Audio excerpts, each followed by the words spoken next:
Hello, everyone. Thank you so much for joining us this evening. Welcome to week 2 of Real World Crash Course, which is our 6-part series offering practical, pragmatic tips from experts who are engaged in the nonprofit sector. My name is Gregory Ellis. I'm representing the library's nonprofit services team. I'm a librarian at South Park Regional Library. Tonight's instance in the series is entitled Nonprofit Board Do's and Don'ts. And I am pleased to introduce you all to our guest presenter, Mr. Rocky Cabagnot. Rocky is a nonprofit attorney with Hull & Chandler, and he has been a terrific presence in our nonprofits programming here at the library. And I've seen him give this presentation before, and I think you will all glean a lot from it. He will field questions towards the end of the program. So at that point, feel free to drop questions into the comments box, and I'll be moderating our Facebook comments throughout, but again, we'll try to save content questions until after his presentation.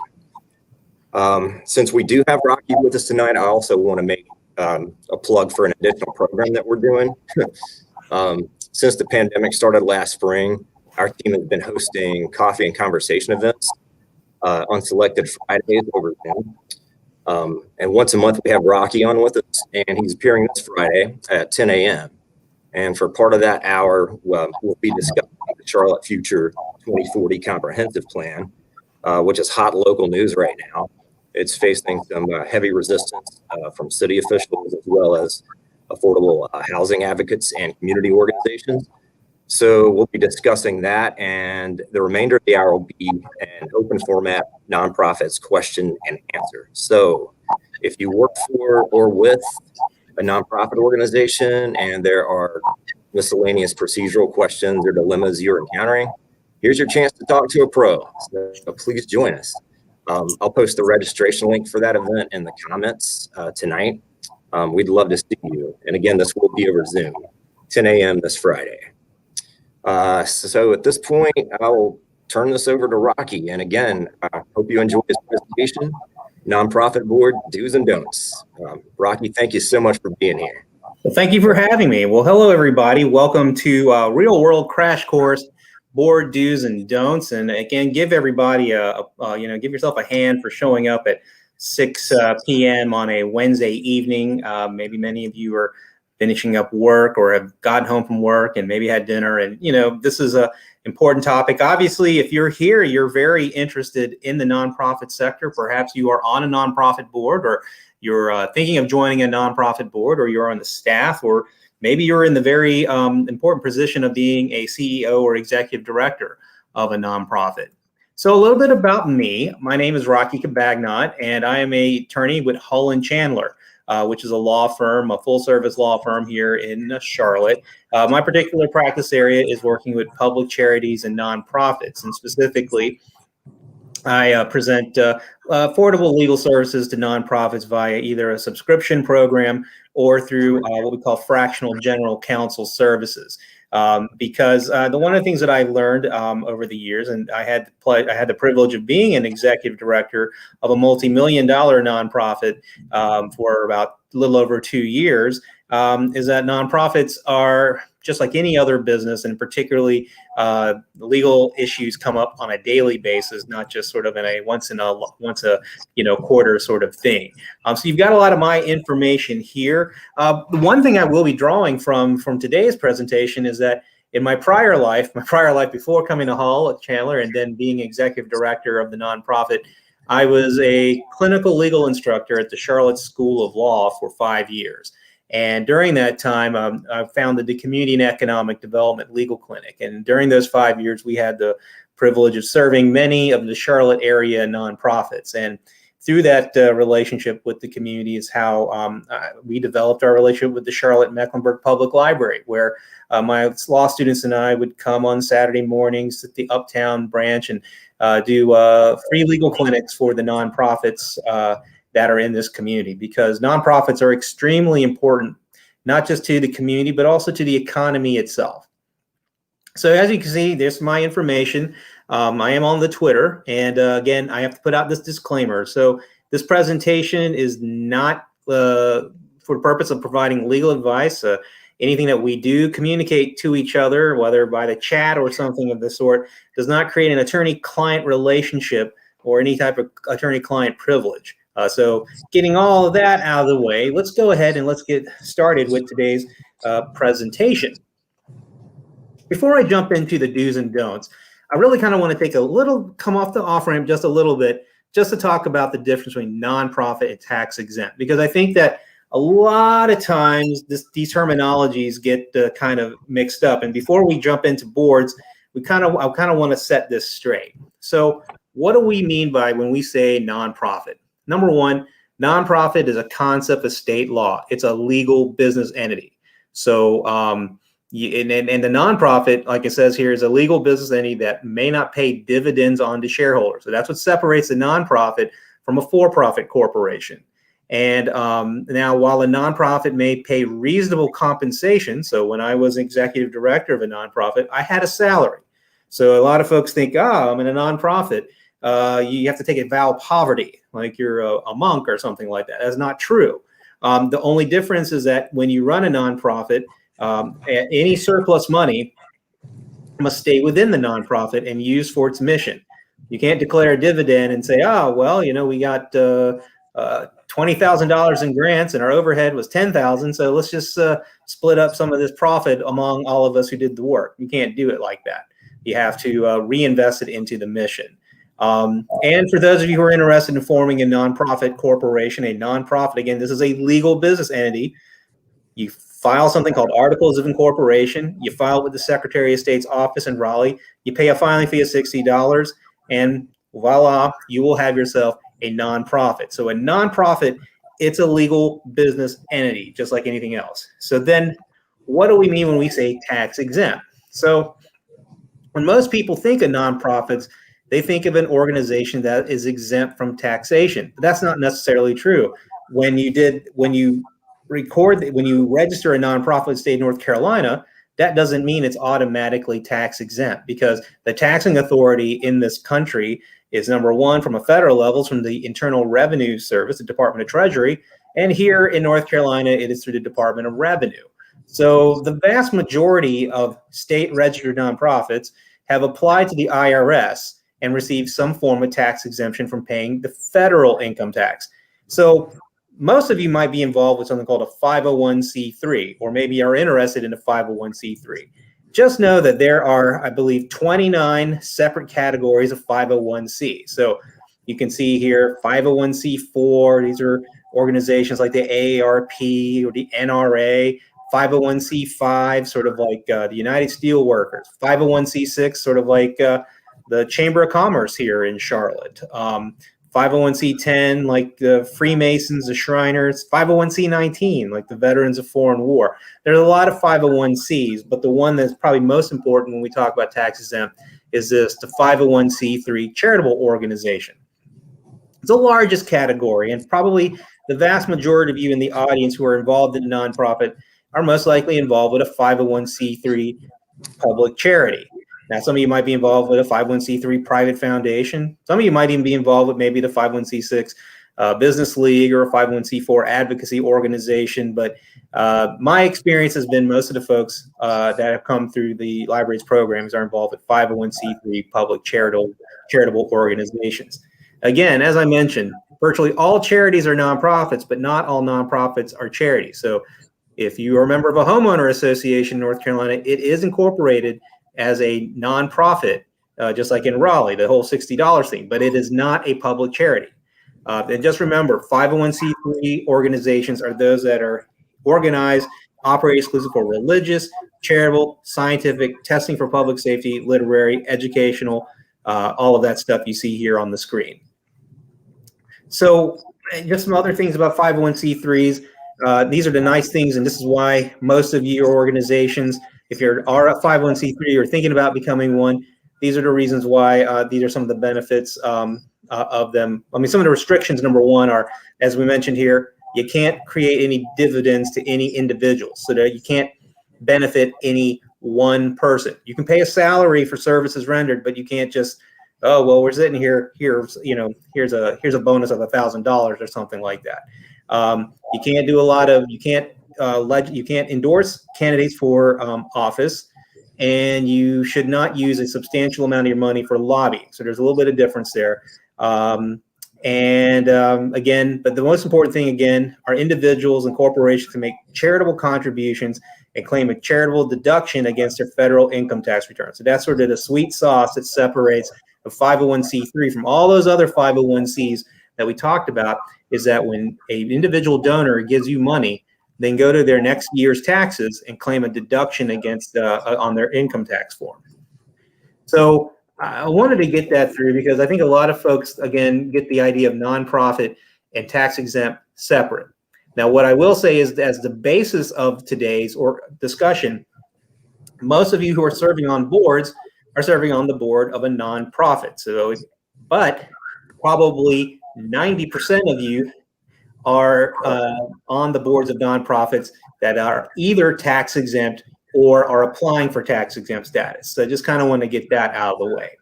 All right, so let's jump into today's discussion, which is board governance for nonprofits, or board do's and don'ts, because it all is about the board's role in governing the nonprofit.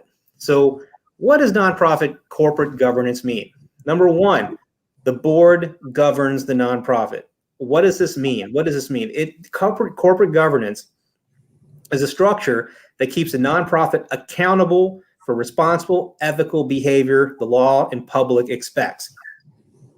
So if you're thinking about do's and don'ts, what you want to do as a nonprofit board member is govern. And we'll talk a little bit more about what govern actually means versus managing and or day-to-day activities, but you got to truly govern the organization because you have a legal duty to govern it. So again, corporate governance begins with the board of directors. So it's the board of directors' role and legal obligation under state law, here it is North Carolina General Statutes 55A, to oversee the administration and management of the nonprofit and ensure it fulfills its mission. So first question, and it's a rhetorical question, you don't have to answer it, but do you actually know your nonprofit's mission? Because I think that it's very difficult to be a corporate governor, a board governor, if you don't know what the actual mission of your nonprofit is, because that should be guiding every decision that you make as a governor on your board is that mission.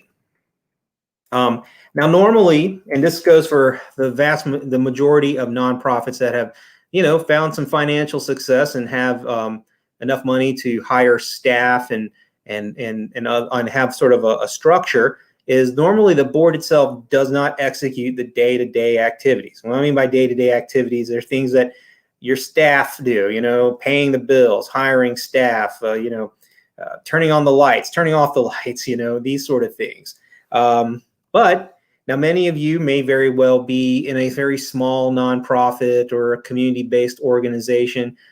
You're not seeing a whole lot of money. You're just there maybe doing one or two events or just some community beautification, and you're all volunteer. That's fine. You have no paid staff. Sometimes we call these working boards. And these are boards that do both corporate governance, because we'll get into that, and the day-to-day activities. Or you may very well join a board that has staff and management that does the day-to-day activities. So that board needs to focus on the corporate governance. So sometimes you may start off in an organization that's very grassroots and you're doing both, but then you are able to hire on actual day-to-day staff. And that's where you need to be able to cut the apron strings and allow management and staff to do the day-to-day, and you hold them accountable for that, but you focus on the governance matters because that's the role of the board. So this is a typical nonprofit structure. You see where, if you are on the board of directors, where you are. If you are in a membership nonprofit, and it's a different type of nonprofit, I will say that when you do register your initial registration with Raleigh to determine whether you to get a nonprofit corporation, Raleigh makes you actually tell them whether you're a membership or a non-membership. A membership nonprofit allows those who are called members to have certain rights under the law. Typically, the biggest right of a member is to vote on who is a member of this board of directors. So If you are that's why I put the membership on top of the board of directors here in the structure, because if your nonprofit is a membership, those members get to vote, generally speaking. Again, your bylaws may change that, or what your articles may say, but I'd say 9 times out of 10, if you're a membership nonprofit, one of the rights of being a member is that you get to vote on who gets to sit on the board of directors. Very similar to shareholders in a for-profit corporation voting on who sits on the board of directors of a for-profit. Now, if you chose with Raleigh that I am a non-membership nonprofit, then you may just cover up the membership box and start your hierarchy at board of directors. That's what sometimes they're called as a board-driven nonprofit. The vast majority of nonprofits in Charlotte, particularly those that deal with social services and of the such, are probably set up as non-membership nonprofits, meaning that the board of directors determines who will sit on the board of directors. There's no outside membership that they have to seek guidance from. And then, of course, if you have moved on beyond the working board and you actually have staff, then typically you would hire a CEO or an executive director, and then that person would hire staff, administrators, managers, volunteers on down the line. But as you can see, if you are talking about the whole board do's and don'ts, your role is in this box called board of directors. And then the other folks have their own sort of boxes that they need to manage and be aware of. So I've been talking a lot about corporate governance by the board. Well, what does this look like? Well, here are some examples. Formulating key corporate policies and strategic goals. These are big picture things, right? So key corporate policies, your corporate bylaws, your bylaws on whether you would invest in certain countries or something of that nature, whether you would accept gifts from certain organizations or what type of gifts you would actually accept. Like if someone gave your nonprofit a boat, would you accept it, or would it be against your policy? You know, you may have a gift policy, a whistleblower policy, right? So one of the things that happened a number of years ago in the wake of the Enron scandal is that not only do for-profits, but nonprofits recognized by the IRS should have a whistleblower policy. So if somebody is doing something funny with the money and it comes up to the board of directors, that they're not going to be punished for bringing up wrongdoing. Also, what does corporate governance look like? It's strategic goals.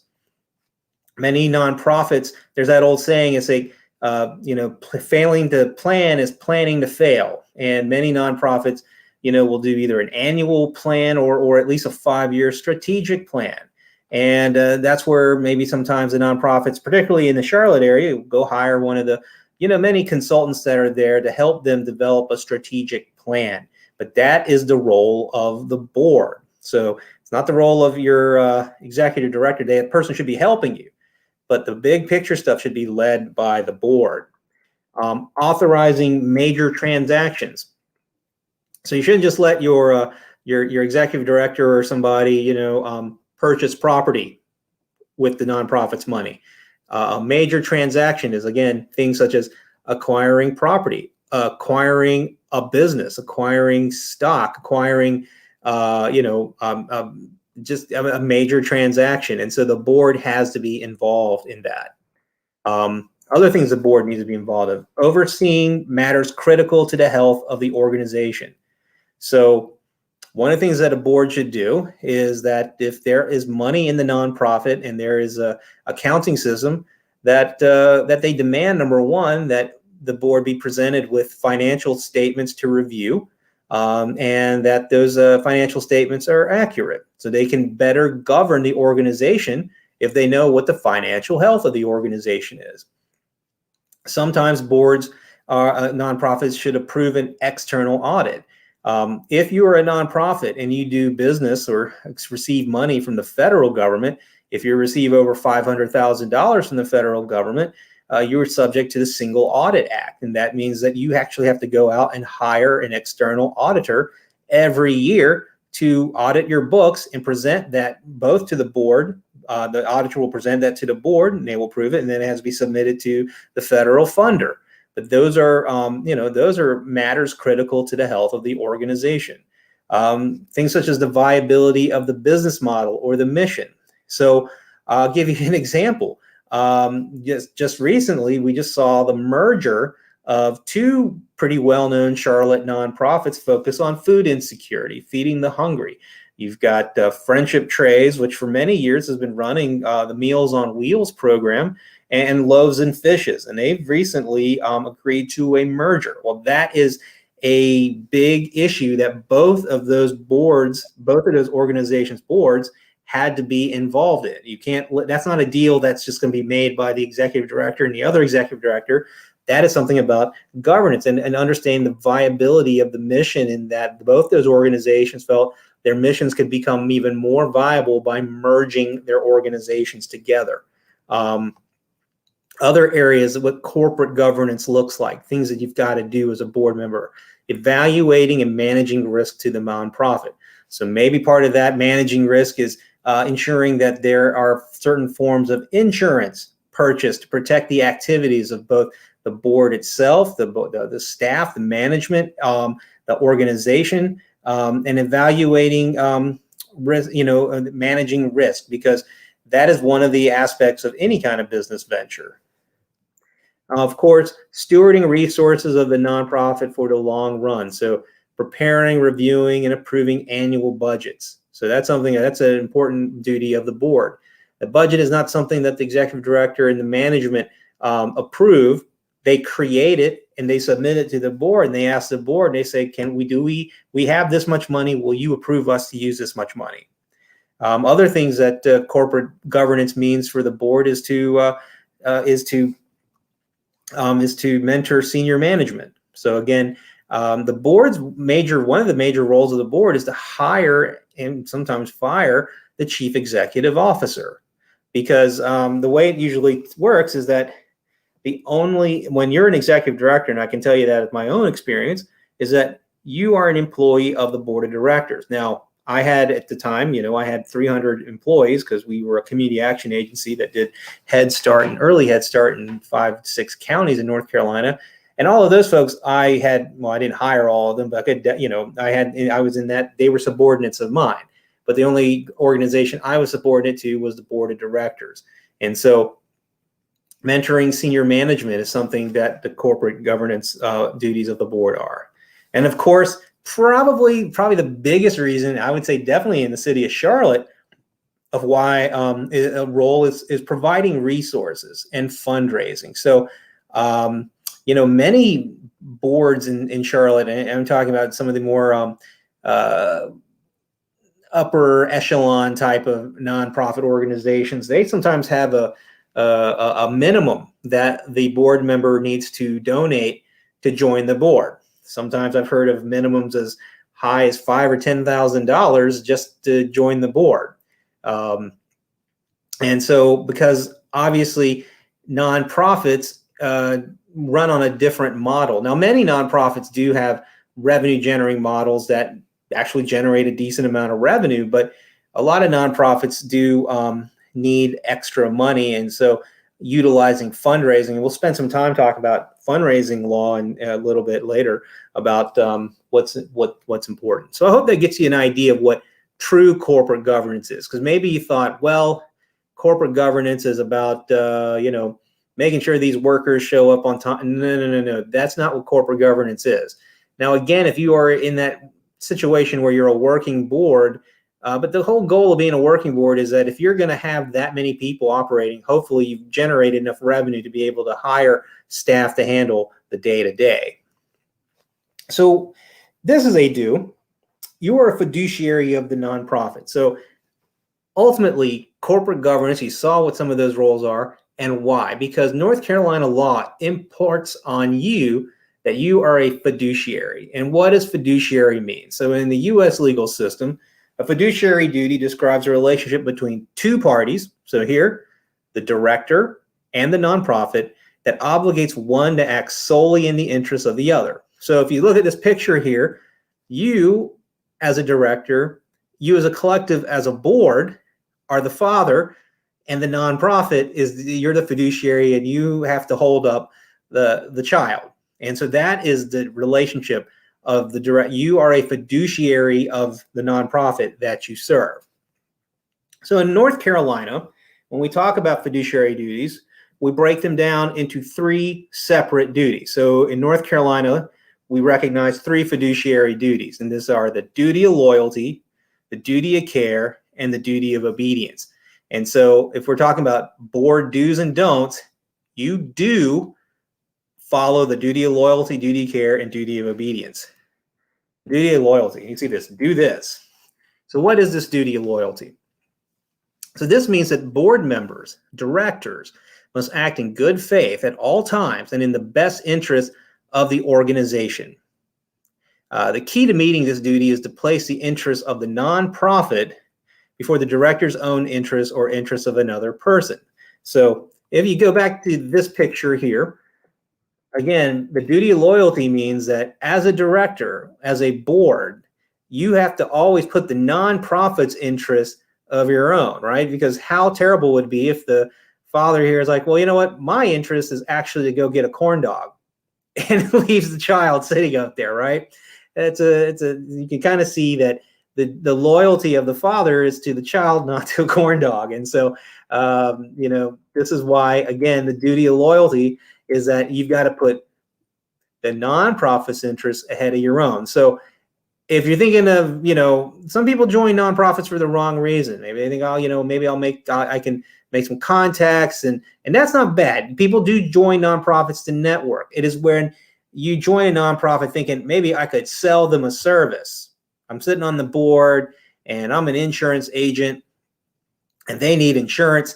I can sell them insurance. Now, so this brings up something called a conflict of interest. And so not disclosing a conflict of interest is a breach of loyalty. And we're going to do a little deeper dive into what conflict of interest means. But this basically means when your personal or professional interests overlap the nonprofit's interests or business. And a conflict of interest always implicates a director's duty of loyalty. So again, you have a fiduciary duty of loyalty, but we all carry with ourselves our own business and personal interests. And there may be times where your own personal or business interests overlap with those interests of the nonprofit that you're serving. And that's where a conflict of interest comes up. Now, I know maybe some of you are thinking, oh, no, wait, there might be not all conflicts of interest are bad, okay?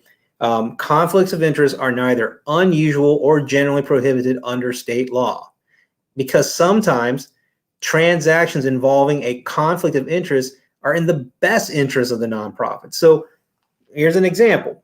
It may be perfectly appropriate for the board to approve a transaction with one of the members of its board of directors in which the director is providing the nonprofit with some good, service, or facility for free or at below market rates. So think about it this way. You want to have a fundraising event. We need a location. One of your directors owns a golf course. Well, that's kind of fantastic. Your director says, I own XYZ golf course. You can have the fundraiser here. So then he says, well, how much will it cost us? It won't cost you anything. I'll let you use it for the whole day for free. Well, you look around and you're like, well, we went to all these other golf courses. They're charging us like $20,000. And we can get this one for free. But this person happens to be on our board. So it is a conflict, but it's not always bad to say yes to that. The real issue is, how do you deal with a conflict of interest? So again, it's how you deal with it. So from a legal perspective, it's the manner in which conflicts of interest, even the good kind. So the good kind, again, is the director who owns a golf course and you want to have a golf tournament. That's pretty awesome, right? But it's still a conflict of interest, because your interest in having a golf tournament and that person's interest in owning a golf course, they overlap. Now, so it is a matter in how you handle it by the interested director and the board. So remember, it's a violation if the director doesn't bring it up. So that person needs to bring it up, because if they don't say that they own a golf course and that's where you're going to go, it can be a violation of their duty of loyalty, because the nonprofit needs to know everything. It got to be transparent. Now, again, even transactions that involve a perceived conflict of interest may subject the interested director. And I say the interested director, that's the person who owns the golf course, and the nonprofit to a serious loss of reputation, because you just don't want to look like all you're doing is self-dealing, because optics do matter. There's legality, which, again, you don't want to fall into the issue of a violation of a conflict of interest from a legal standpoint, but even if you're not and people think you are, that's not very good. So again, for these reasons, a conflict of interest policy is highly recommended for the board to adopt and implement. So you see in parentheses, do this. So if you don't have a conflict of interest policy, that's something your board should look into developing and adopting, and not just adopting just so I say, okay, well, we have a conflict of interest policy, but developing an understanding of how to utilize it and how does it come into play. So again, some other examples of conflict of interest is the nonprofit wants to hire an independent contractor, and the contractor is a member of the director's family. Or again, like the use of a facility, one way or the other, whether it's the nonprofit that's going to offer to the director to use the facility for free, or whether the director is going to offer it to the nonprofit for free. These are still conflicts of interest. So here's one way to handle conflict of interest. So you see in parentheses, do this. So you got to record the following in the minutes. So we'll talk a little bit more about what minutes are later.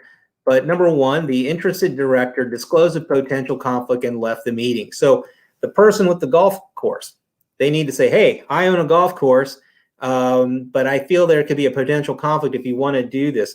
I will say that I would offer to you for free, but I do have, it's still mine. Obviously I stand to benefit if we have a charitable event there, because it'll make me look good. And so I need to leave. And you also need to make sure that there are no other interested directors, because if that person's business partner is on that board, that person needs to leave the room too. And then the remaining non-interested members, so those people who do not have an interest in that golf course whatsoever, are sitting in that room, and they discuss the proposed transaction, and they determine whether taking that program from the other director, but it's for free, is in the best interest of the corporation.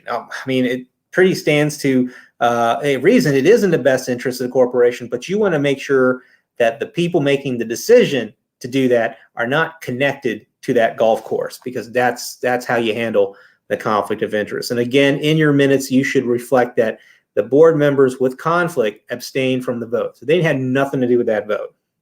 So you can protect yourself from that legal standpoint. Now, again, optics matter, and again, it may or may not work in your favor if it looks like, I think that if you were going to do that deal, you should be very open that this is being provided by free. We're not paying, even if it's below market or whatever. We are, that it's for free, or maybe it is like pennies on the dollar that you're getting a really good deal.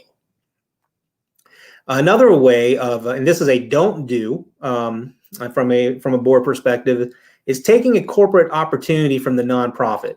What does this mean? So I've got a lot of discussion here, but basically you just don't, because of your duty of loyalty to this organization, if you know of an opportunity that the nonprofit wants, you should not seize it. So here's an example. The nonprofit that you are serving on the board wants to buy a plot of land. They have the money to buy the plot of land. So then you go and you tell your brother to buy it first, to sell it at a higher cost to the nonprofit, because the nonprofit really desires the land. You're taking the corporate opportunity from the nonprofit. And it's almost kind of like, if we go back to that picture, that one picture of the father and the child, as if the father was just eating the child's food. You're not supposed to eat the food of your own nonprofit, right? So that is a breach of loyalty. So you see this, that's a don't do. Breaking confidentiality is a breach of loyalty. So don't do that either. So, that old saying, loose lips sink battleships, right? You as a director, you have to keep private information confidential, which kind of goes along with that duty of loyalty. Because again, that kind of goes without saying, but that's something you should definitely not do, is break confidentiality. All right, so that's the duty of loyalty. And if you've got questions about that fiduciary duty of loyalty, save those definitely for the end of the program. The second fiduciary duty that board members need to do is the duty of care. So meeting a director's duty of care generally requires acting in a reasonable, informed manner under the given circumstances. So while the duty of loyalty is definitely about obviously loyalty and not having conflicts of interest, or at least trying to minimize them, the duty of care is in many respects very much along, if you go back to that picture of the father with the child on the climbing wall, is that the duty of care is to make sure that the child doesn't fall, right? And so what are some of these duties of care? So do this. Regularly attend board meetings. If you are a member of a board of directors, you should regularly attend. Now, obviously, life happens, and sometimes you can't make a meeting because maybe childcare issue or something like that. But at least, you shouldn't be one of these folks who are always missing from a board meeting.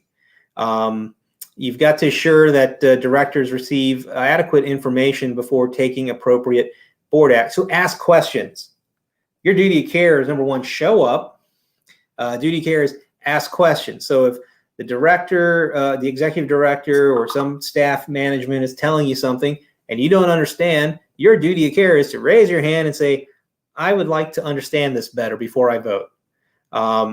Your duty of care is, if you are provided a board packet and it has materials for you to review, you need to read them, because that's part of your duty of care. You also need to be familiar with the organization, its legal structure, its governing documents, exempt purpose, and its key stakeholders. Just know what it's about. Know that it's a nonprofit. Again, in our first discussion, you should at least know that you're serving on the board of a nonprofit, right? And of course, be familiar with general laws applicable to the organization. So there's a lot to be asked about duty of care. But I'll tell you this. Exercising independent judgment helps you to fulfill your duty of care. So this is something you need to do.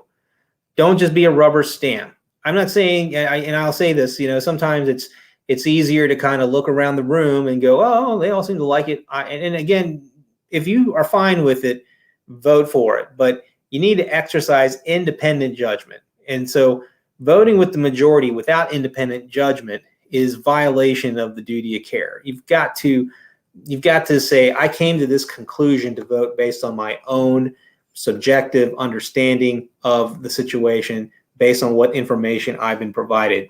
You're not just going with the majority for the sake of going with the majority. You're going with the majority because you independently came to that conclusion that this is the best course of action for the nonprofit, and that's why you're voting that way. Now, reliance. Now, what I mean by this is that not everybody is an expert. I'm not an expert, so I'll still put that out of the way. I mean, I'm not an expert definitely in finances. So directors may rely on information, reports including financial statements if prepared or presented to the director by an officer. So if you receive, or an employee, if you receive something from counsel, so if you hired me and I provided a report on things I found in doing a legal compliance report, then you can rely upon it. Well, Attorney Cabagnot said this. Or if you have an independent accountant and you have an audit there, you can rely upon that. You don't need to know law. You don't necessarily need to know accounting. But if you can rely upon expert opinion, basically. So while you do have a duty of care, sometimes it's that old saying, it's like, if you don't know, it's better to know someone who does know. Right? It's how you kind of, at least you're smart enough to know you don't know something, so you get someone who does. That shows a duty of care. So those are important things to understand. Now, delegation of duties does not erase oversight duties of care. Now, I did say that you're not supposed to be in the role of micromanaging, activities, right? So as a board, you're supposed to focus on corporate governance, because you do delegate those powers, but that doesn't mean that you give up the duty of those powers, right? You can delegate the management, but you can't delegate oversight. So there's a difference. And so the goal here is never to become a second set of management, but you want to at least know how to provide correct oversight of your management, right? Because ultimately the buck stops at the top, and the top again is the board of directors. Another thing here just to kind of discuss is the business judgment rule. So getting to your duty of care is that the business judgment rule will protect you if you do make a decision in good faith. What I mean, you can be wrong.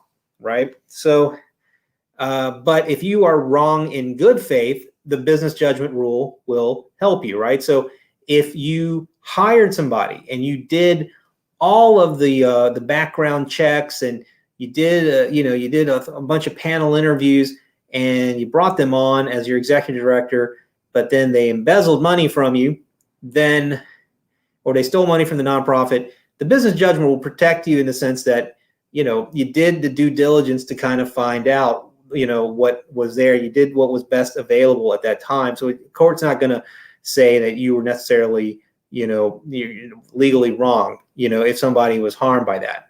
However, if you don't do the standard of care, basically just kind of let anybody in without any kind of vetting, without any kind of thing, then you could be in some problems there.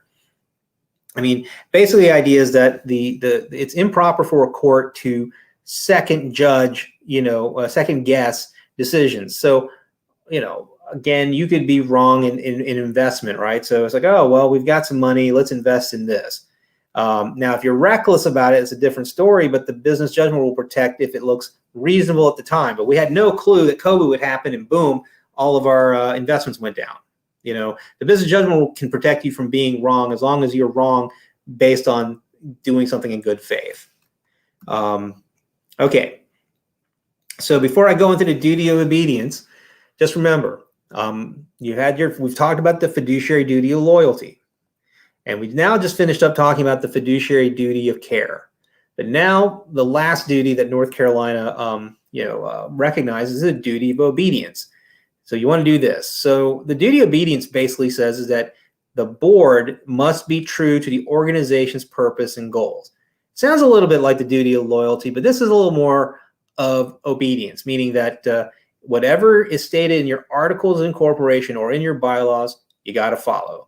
And I put this thing here, the rule of private law. So those bylaws that you have, it's a contract. It's private law. You can take bylaws and you can go to court over them. These are, you have a duty to obey. So if your bylaws say that, in order to expel some person, you need to have a majority, you can't expel them with less than a majority. You can't just say, well, you can't come in here anymore. I know only 2 of us said you can't come in, but you can't come in here anymore. You have to follow your bylaws. Now, you can always amend your bylaws, but how do you amend them? They're listed in your bylaws. So basically, the idea of the duty of obedience is you can't just make up your rules on the fly. You have to be obedient to what your organizing document says. That's the articles of incorporation. That's that piece of paper that you paid $60 with and you filed with Raleigh, or those bylaws that you've adopted. You just can't make up rules. So if you just can't, well, we'll let it go this one time. And there's none of that. There's a duty of obedience in North Carolina on a nonprofit board. So what are these bylaws? Again, and this is a long discussion there, but just to know that the bylaws are the constitution of your organization. They do include the rules pertaining to directors, officers, meetings. What I'll say this about bylaws is that North Carolina doesn't, if you look at the North Carolina statute on nonprofits, it doesn't really specify what has to be in the bylaws, so long as what you have in your bylaws are consistent with what you filed with the Secretary of State. Now, if you do not create bylaws, or your bylaws are silent on certain subjects, the default rules are found in North Carolina General Statutes 55A. So if you don't write down like how many people, how many votes it takes to pass something, then you have to go look at North Carolina law to find out how many votes the state says. But if you say, in order to amend our bylaws, you need 90% in your bylaws, but the state says you just need 51%, you go with your bylaws because it's still consistent with the law and it's what you really want, right? So bylaws are important. Again, these are initiated, these are private law, and they are legally enforceable once voted upon and approved by the board of directors. While it doesn't happen super often, I've seen some instances where directors have sued the organization over a breach of the bylaws. It can happen. It has happened. Does it happen that often? No, but it can, and there is a legal basis for it. because they can say, number one, you breached the bylaws, and then they'll say, well, what's your authority? Well, in North Carolina, we have a duty of obedience, and so you can't do something that's not in the bylaws. And so that's a key. So another thing you need to do, follow corporate formalities. So you see this picture here. It does state that notice, meetings, minutes, records. That kind of is it in a nutshell. So what are these corporate formalities? So just remember, as a nonprofit, you're a corporation, which is a legal fiction. So you have to make decisions and take actions by written resolution, voted upon and recorded. So when you hear about Robert's Rules of Order and motions and seconds and is it in the minutes, this is what we're talking about. They're corporate formalities. These are this is what justifies to a judge or to a court that the way you're operating your nonprofit is legal, that you are acting, you are following what they call the corporate formalities. So a nonprofit must keep a record of all meetings, including meetings of committees and actions taken by the board. And these are called minutes. So hopefully, one thing I do is that if I join a board, I like to look at what the minutes say for the last, I don't know how many years I like to go back, but I just like to know what's been going on, because the minutes tell the story of the decision-making of the organization. So here are some things to kind of follow. Corporate resolution to act. So again, a resolution is the only way a corporation can take action. And I'll explain this in a little bit. Just know that a resolution to take a corporate action can be approved when there is a quorum present. So you got to have a quorum to do business. So what was one of those things from the duty of care? Attend all meetings. If folks don't attend meetings, you may not have a quorum in order to do business, and that hurts the activities of the organization. And again, your resolution must be voted upon by this quorum. So typically a quorum is half plus one. So what I mean by that is if you've got a board of 9, what's a quorum? It's 5. You need 5, right, to be able to have a quorum. But again, you can also, here's an interesting tip. You can actually set your quorum lower than 50% in the state of North Carolina. I think you can set it to 1/3 to be a quorum. So, I mean, double check with the law, but you can make it lower. But then it makes it almost like a dictatorship, because if you make it so low and only a couple people can make decisions, so you kind of have to balance it out. So how to pass a resolution. So I know a lot of folks find this very helpful, because it's a nice kind of sketch on how a corporation takes action. So number one, the resolution should be a short description of the action the corporation wants to take.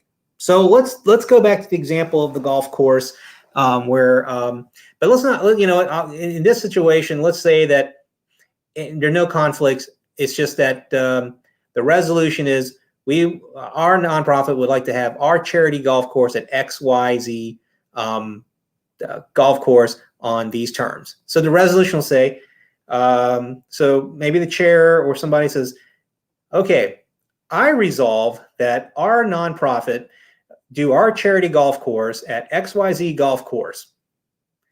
And then, so we have a resolution on the floor that we go to XYZ golf course.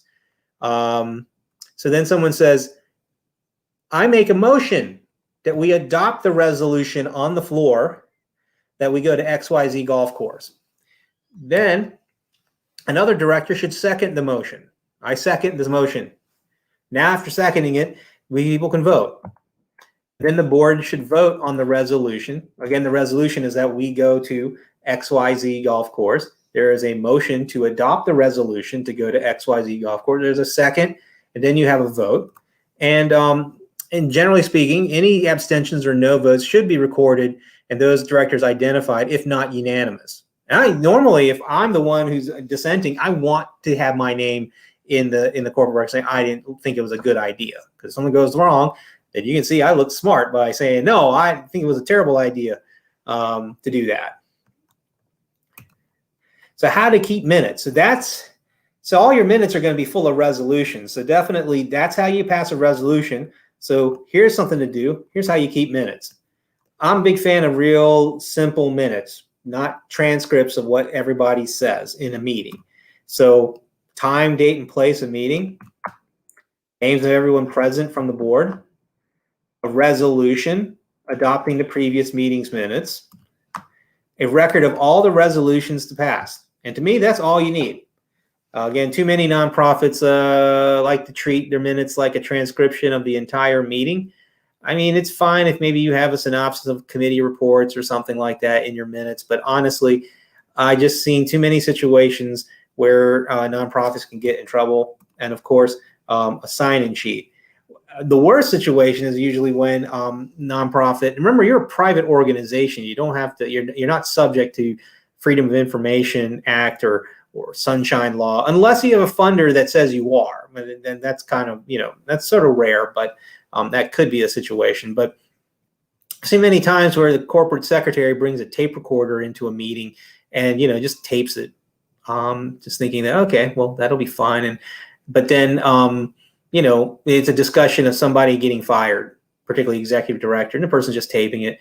And some of the board members are saying things that may be considered discriminatory about the person, maybe about their religion. So they're fired, and then they they sue the nonprofit for wrongful termination. They go to the Equal Employment Opportunity Commission. They get a right to sue letter. They sue for discrimination, a wrongful termination based on protected class, which is like religion. And then they go and a lawyer sends you a discovery request, and your board secretary says, well, I have this tape that I taped our meeting because I was going to do the minutes, and they listened to the tape, and there's all this terrible stuff in there. So I'm always a fan of keeping your minutes very concise about what exactly is going on without a lot of extraneous stuff, because you do want to manage risk. And that's one way you manage risk is just, less is more when it comes to minutes, in my opinion. And of course, normally it's your board secretary who is taking the minutes. Now, some organizations have what they call a recording secretary, and it's usually when you hire somebody from the staff, let them do overtime or something, and they come in and they take all the notes to do the minutes. Keeping minutes shows the board is fulfilling its fiduciary duties. That's a good thing. So you're showing both loyalty, care, and obedience when you are following corporate formalities. Again, these minutes of the directors' meetings are important legal documents to keep on file. And here's the thing: if you never, even if you don't to tape them, well, I'm not a big fan of taping meetings, but if you don't regularly record the minutes of the meeting, meaning like in writing, that does serve as a basis for piercing the corporate veil. Now, what does this mean? You want to avoid this, so don't do this. Piercing the corporate veil refers to a situation where a court will put aside the limited liability of the corporate structure of the nonprofit and hold the corporation's directors personally liable for the corporation's actions or debts. That's huge, right? Because you didn't join this board thinking that you were joining a partnership or that anything the nonprofit could do, they could sue you and try to take your house, right? So you don't want that. And so one of the ways to show that you are actually operating as a corporation and not as just a couple of business partners without any paperwork is to follow those corporate formalities.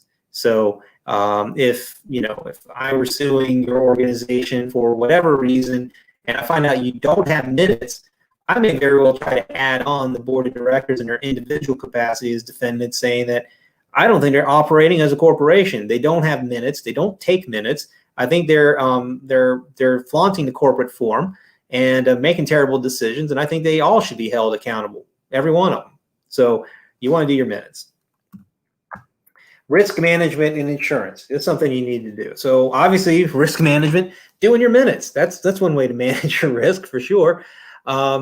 Because limited liability isn't enough. What I mean by that is one of the reasons people form corporations, whether it be nonprofit or for-profit corporations, is that these legal forms give limited liability, meaning that if the corporation either owes a debt or it commits a harm against somebody, the debt and the harm is only limited to the assets of the corporation. It doesn't bleed through to the directors of the corporation. But again, limited liability isn't enough because there are several areas where you still could be subject to personal liability.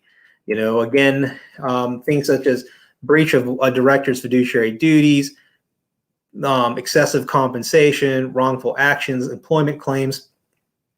So you need something more.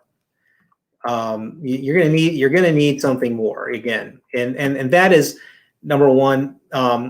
So number one is you're gonna need some insurance. You're gonna need some indemnification. So this is a do. So do this. So in your bylaws or via a resolution, and you saw how you do that. Have an indemnity clause, which means that the corporate, now obviously if the corporation has money, will reimburse the director for any losses and expenses incurred as a result of a lawsuit, as long as the corporation has money and the board acted in good faith in the best interest of the corporation. So I'm going to give you an example. A lot of times, and this usually happens when you fire an executive director, because remember, who is the board's employee? The board's employee is the CEO. That means that everyone on that board hires and ultimately votes to fire said person. So a lot of times when an executive director is fired by a board, if they sue the nonprofit, they won't just sue the nonprofit, they will sue every single member of the board, because that person was involved with voting for them to be terminated, right? And so one way to kind of protect your board members, the first way is to have an indemnity clause, which basically says that if any of the individual directors are sued, they got to go out of pocket to pay any kind of defense, the corporation will reimburse them. Now, reimbursement is great, but it's not that great, right? Because again, you know, if your legal fees to defend yourself are $2 or $3 grand, do you have time to wait on that $2 or $3 grand? So one of the things to look into, and I'm going to go ahead, is getting directors and officers insurance. And usually directors and officers insurance is tied with employment liability insurance. But basically, if you get directors and officers insurance, this is something that will help. They will hire an attorney. Generally speaking, they will hire an attorney to defend the organization against an employment discrimination case. And if you in your individual capacity are listed as a defendant, you know, that attorney will represent you as well. Now, there are two ways the directors and officers insurance come, and I think that you want to make sure that when you work with your insurance broker, which is an important relationship actually, is that you want to ensure that should there be a defense, that the money comes from the carrier up front. It's not a reimbursement. You want to avoid the reimbursement type of insurance, particularly with directors and officers insurance. The other major thing, and again, there are a lot of different types of insurance that are out there, and I do a whole other presentation on that, but is, I would say, commercial general liability insurance. If you are a nonprofit doing anything in this community, particularly if you're driving food to people, if you're hosting events on a premises or something, or you're driving a car anywhere, anything that where you might hurt a third party, you need commercial general liability insurance for your organization. The one thing that, and again, with directors and officers insurance, and again, these are slides here. What I'll say is that if you do email the library, they have license to forward you these slides to use as reference. But I would say this, that insurance policies for nonprofits are, I think that it's kind of overwhelming, right? Even probably looking at these slides, and it's like, oh man, I didn't even know about these type of insurance policies, or maybe the executive director just handles them. I would say this is that if you have an executive director, hopefully the executive director has a great relationship with the insurance agent broker, because that's key. You don't, maybe you can hire an attorney like me to come in and help vet the carriers and stuff, but really, your broker is your first line of defense. If they know, and so my tip is this: if you are going to insure your nonprofit, you want to work with an agent who has experience writing insurance for the type of nonprofit that you actually are. So number one, you want because not all insurance agents are the same. Some insurance agents are better doing stuff with auto, some are better with health insurance, some are better with workers' comp or something, but you want to find somebody who, again, focuses on nonprofit issues, that they've got clients who are nonprofits, and particularly they have nonprofit clients similar to your organization. So if you do childcare, that they have a list, oh, I do the insurance for blankety blank Head Start. Well, that's a good sign, because again, it's overwhelming to have to, for you as a board or even of your staff, to have to go through all these different policies and look at the different exclusions of coverage and definitions and all these other things. You can really short circuit a lot of that by who you vet and use as your partner, because I would say that is a very important relationship as an insurance agent, to be able to figure out how to manage the risk to your organization.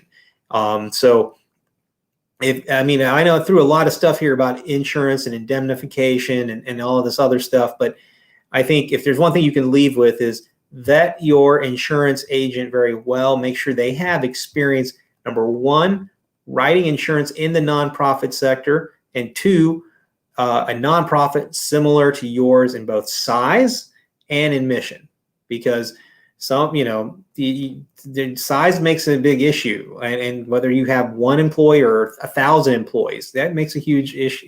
That expands your risk and such. All right, so we've gone over some other things. Let's talk about legal fundraising. Here are things you need to do.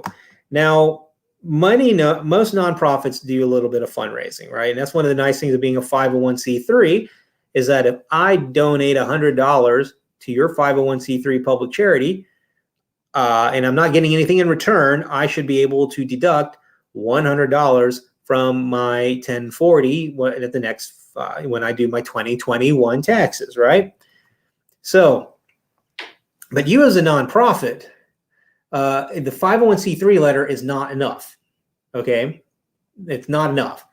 If you are soliciting donations from individuals in a state, particularly a state like North Carolina, you need to have a fundraising license, and that is going to be in Raleigh. So in the state of North Carolina, if you are soliciting donations from individuals in the state of North Carolina, then you need to get a charitable solicitation license, and you get that by filing an application for a license in Raleigh.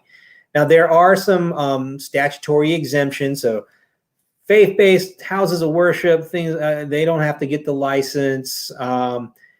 Schools, private schools, colleges, AM, FM radio stations, things like that. They don't have to have a statute. They don't have to have a fundraising license. Now, I will say this for many of you who are in the sort of startup realm, like, oh, well, we really make a lot of money, or we're all volunteer. The most common exemption from having to have this North Carolina state fundraising license is that if you are all volunteer, so you're that working board I was talking about, and you raise less than $25,000 in the preceding fiscal year. So let's say your fiscal year is a calendar year. That's what it is for most nonprofits in my experience. If in 2020 you raised $20,000 and everyone's volunteer, you don't have to get the license. However, if you raised $30,000 last year and you're all volunteer, you still need to get the license because you're over the money threshold. So there's going to be some issues if you fundraise without a license. If you are, I would say this about the license: it's better to have and not need than to need and not have. Now, we are in the world of the internet, and you've got donate now buttons and all this other stuff. So what about registering in other states? Well, 39 other states other than the state of North Carolina have a charitable registration law, including our neighbor to the south, South Carolina. Now, here's the thing. There is something called the Charleston Principles, which was it's not a law, but it's sort of an agreement that was sort of made between. It's an agreement. It's not necessarily a legally enforceable agreement between the attorney generals of a number of states and I believe it's the National Association of Fundraising Officials. And basically what these principles say is that if you're a nonprofit and you are using the internet to solicit donations, you need to, number one, be registered in your home state. So you need to get the registration for your home state. And if you are directing fundraising activities into any other state, you need to respect their fundraising laws. So if you do a fundraiser in Charleston, then you are definitely directing your fundraising activities in South Carolina. So you need to get the South Carolina license. Now, if you have a website and someone from South Carolina donates money to you, but you've never done anything else in South Carolina, that's fine. So passive donations from the internet will not subject you to any kind of sanctions. However, this is where people get kind of messed up, is that if you get a donation from Alaska and then you're supposed to give them an acknowledgement. You're supposed to say thank you for the money. Particularly with the IRS, if it's over $250, you need to give a receipt. I say you should give a receipt for everything that you get, and there are software and programs that you can put in that can do that automatically for you. But if you then follow up with that person in Alaska and say, we love that $250, could you give it again? Bam. Then you got to find out whether Alaska has a charitable solicitation license law that you need to follow. So it's when you are actively asking people for money in other states or doing stuff for money in other states is when you need to register in those other states. But you definitely need to register in your home state if you're using the internet for donations. And so we've talked about the donate now button on your website. Again, donor substantiation. So if you have, if someone gives you a single contribution of $250 or more, you need to give them a receipt. Why? Because the donor is going to need to have that receipt for them to claim that deduction on their federal return. And then the second bullet point is about what we call quid pro quo. This is the fundraising dinner, right? So if the charity is required to provide a written disclosure to a donor who receives goods or services in exchange for a single payment in excess of $75. So what does this mean? So I'm having a fundraising dinner and it's $100. So if you come to my fundraising dinner and you pay me $100, but the fair market value of that is $25, then I need to give you a receipt that says, thank you for your donation of $100. The fair market value of the meal you receive was $25. Hence, the deduction available to you is $75.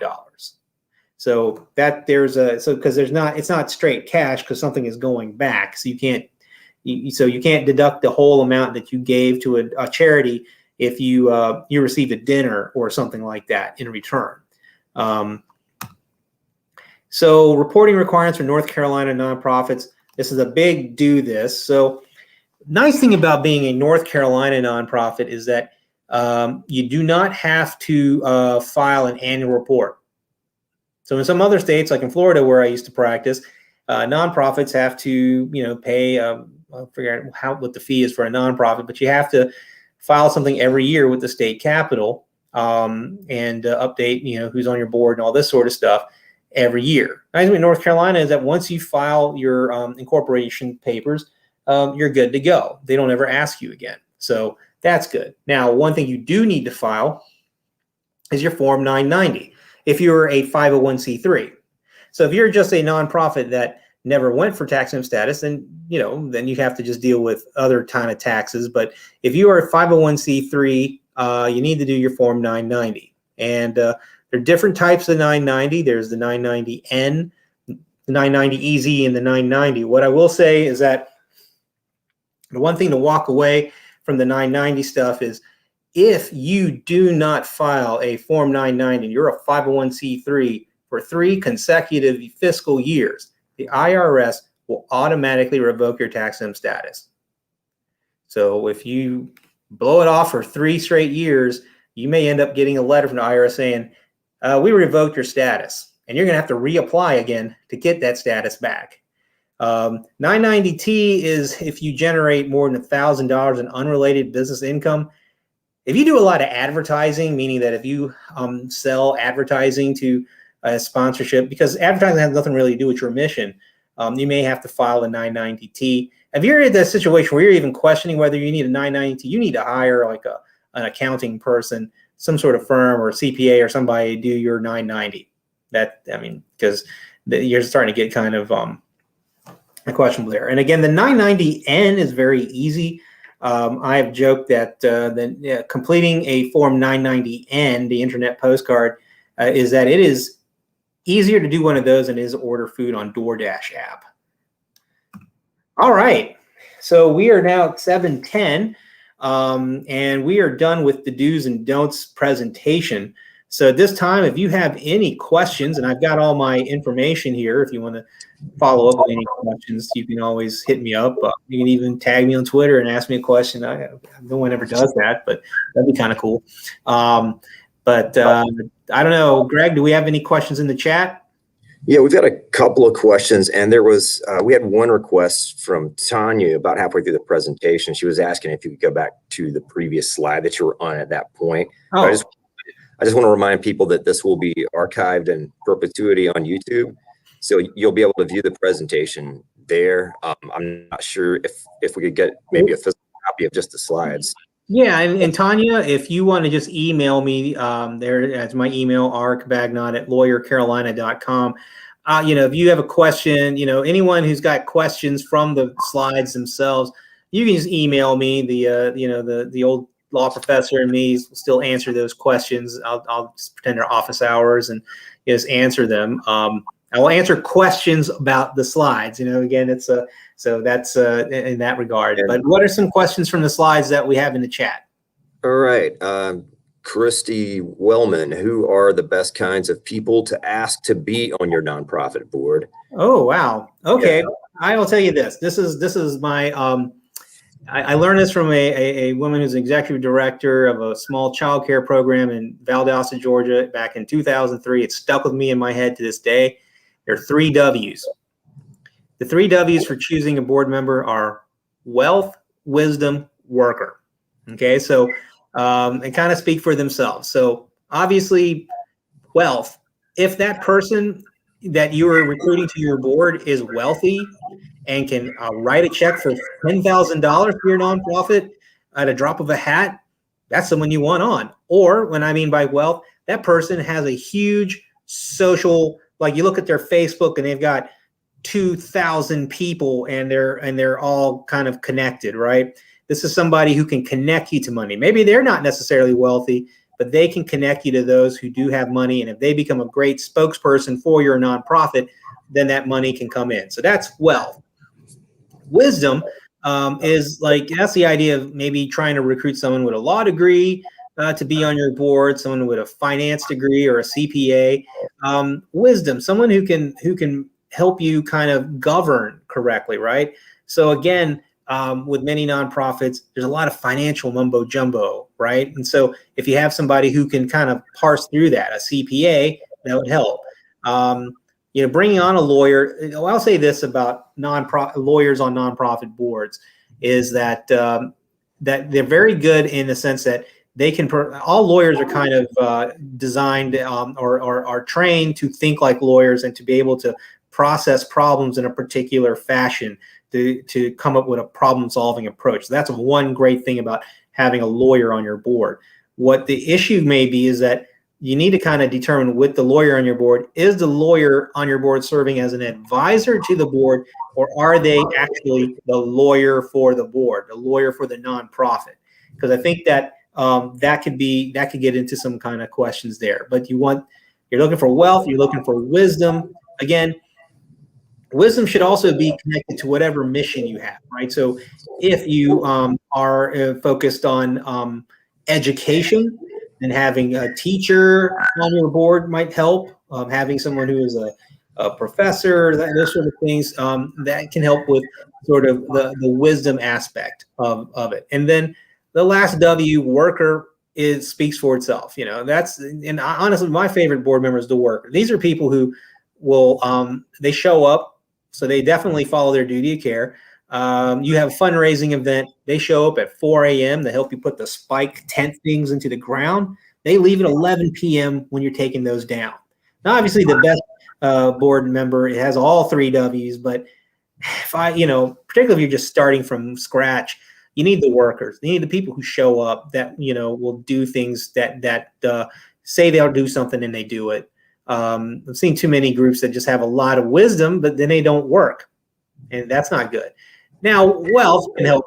That's always good. But I would say that you definitely, if I had to choose one, I would go with the worker, just because you definitely they're just hard to find.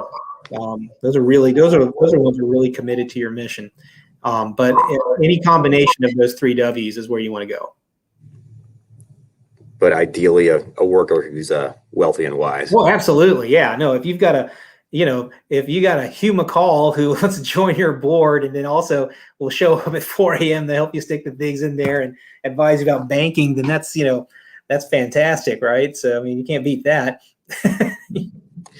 So also from Christy, she asks, so Robert's Rules of Order is general rules of order, and each state defines exactly what those rules are.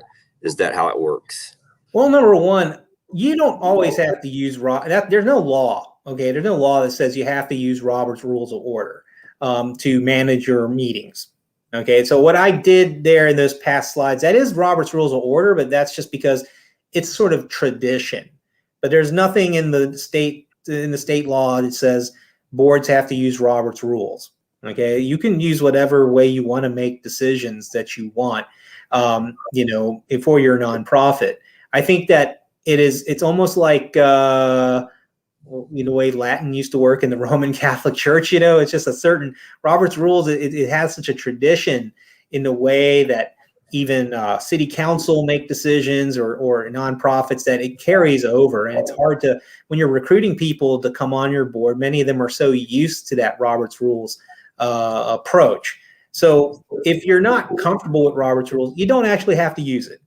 But, I think that, again, it's sort of one of the things where when you are recruiting other people, they may be more comfortable, particularly if they're experienced, nonprofit types, they may be more comfortable under the Robert's rules type of rubric. But really, I think it's just, having a resolution, that one slide, having a resolution, the motion, the second, and a vote. I mean, that's typically the most of the time that you really are using the full-blown Robert's rules. I mean, there's some, you may have some parliamentarian who wants to look in the book for some kind of strange things, but again, you can put in your bylaws that you are using Robert's rules, or you can avoid Robert's rules. I mean, it's not a legal requirement to use it. I think it's just something that people feel compelled to use because we traditionally use it, and that might be the best way to look at that.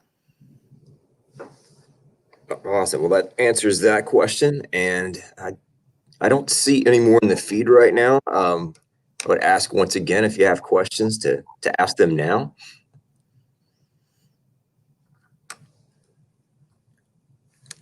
And again, you got my email there, so if it's kind of a long sort of question or something, feel free to email me. I'd be happy to answer questions. And I think this presentation will be on the YouTube for perpetuity.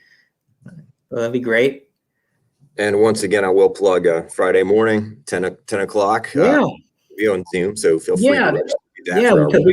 Friday, again, we are going to do a little bit of a nonprofit law AMA. So again, if there are some questions that strike you from today's presentation, or some other aspect, or somebody who just wants to ask some questions, have them sign up through the registration link that Greg put there. And then, one of the topics du jour that we've been kind of tackling with the Fridays with Rocky show. Obviously, it's primarily a nonprofit law show, or at least it has been. But one of the major drivers of community development are nonprofits, and so we've kind of taken a little bit of a divergent into issues of affordable housing, gentrification, housing justice, the affordable housing, lack of it, the tent cities, and now we've been talking a little bit about the 2040 comprehensive plan.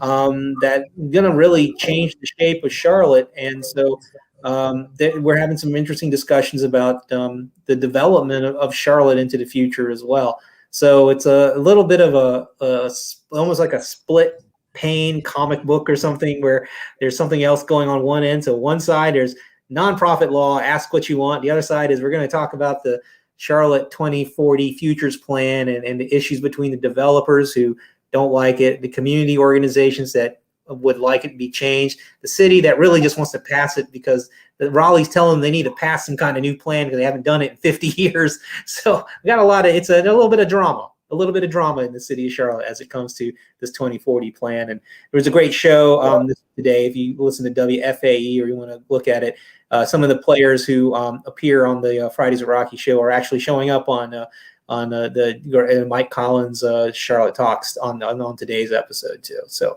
it's a hot topic, and we're trying to stay topical with the Fridays at Rocky library show. And we've got a question from Jeremy here. Okay.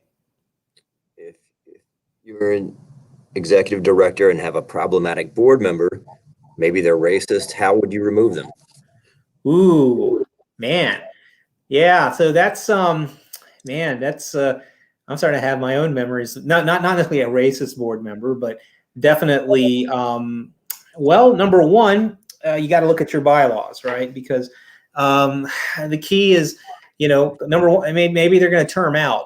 That might be the easiest way to get rid of the board member that you don't like, is that maybe they're close to the end of their term, and maybe you can, in a bloodless way, they'll just term off, and you just don't have, you don't have to get them off there. But yeah, no, I think that's an issue. I think hopefully it's not your chair, because I think that if you're an ED, you definitely want to have a good relationship with the chair. I hope that the person involved is not the chair, because that could definitely be a tough sledding in that regard. But if you have a good relationship with the chair, I think that you need to talk to the chair first of all about the problematic board member, because it ultimately is the board's responsibility to. It's not your responsibility, actually. I know it probably feels like the executive director, but you're not actually a member of the board. The board has to regulate itself. So as far as corporate governance goes, it's their duty. Now, a lot of times, if a board doesn't know their powers or their duties, they don't use them, right? And so you may want to consider. A lot of boards do trainings, like either they hire a consultant, or maybe they hire, like I do these things as well, like a board training to kind of talk about what we kind of went over today, which are these fiduciary duties. And one of the fiduciary duties is that obedience, and also do things in the best interest of the nonprofit. So ultimately, that board, A, they need to be aware of this, and B, they need to either enforce some standards, maybe come up with like a code of conduct, or a code of principles that the board needs to have. And again, these are and that there are ways to kind of put that in. But the first way, the easiest way is to find out when their term is up, and hopefully they can just go out that way.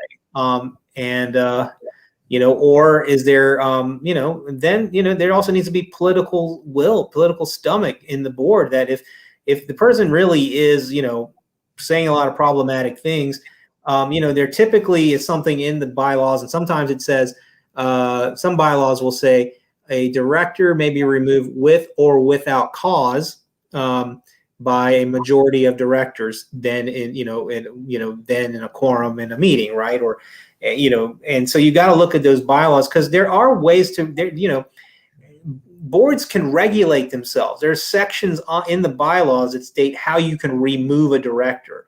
They just need to have the political will and courage to actually do it. So that's kind of I know that's tough to be an executive director and to kind of watch that going on. And I'll be honest, if you're an executive director and you kind of hitting like loggerheads with your board over certain things, and I'll tell this to those of your board members, you're going to lose your executive director. If you need to be aware of what's going on, and you can't just be sort of above in the clouds and not seeing things. You need to get real, because there's there are many executive director has left over less than what you're seeing. So if you're going to ask that question, I think your board of directors really needs to they're going to lose people if they don't really do things that they need to do. And having a safe and non-toxic environment to manage the corporate affairs of a nonprofit is a real key. So I don't know, maybe I'm just ranting, and maybe that's not the answer you're looking for. But that's I mean, and again, if you want to email me, maybe we can talk a little bit more about that that topic as well. But these are just most of my impressions based on just the question. I think that answers the question, Rocky. And yeah, that was a terrific presentation, by the way. And I appreciate that. Appreciate you doing this. So I guess if there are no more questions, we can call it a wrap. I do want to mention just briefly next week for the third instance in our series, we're going to have fundraising with experts. That's the topic, and our guest presenters will be a panel from the Association of Fundraising Professionals, Charlotte chapter. Some stuff. Join us for that. And next week, unfortunately, we're not doing it on Wednesday. We switch it just for this week to Thursday, but it will be at 6 o'clock. And I want to thank everyone for participating and sitting through the presentation tonight. And yeah, it's been a treat. Thank you, everybody. Have a great week. We'll see you. Thanks for joining us. Good night.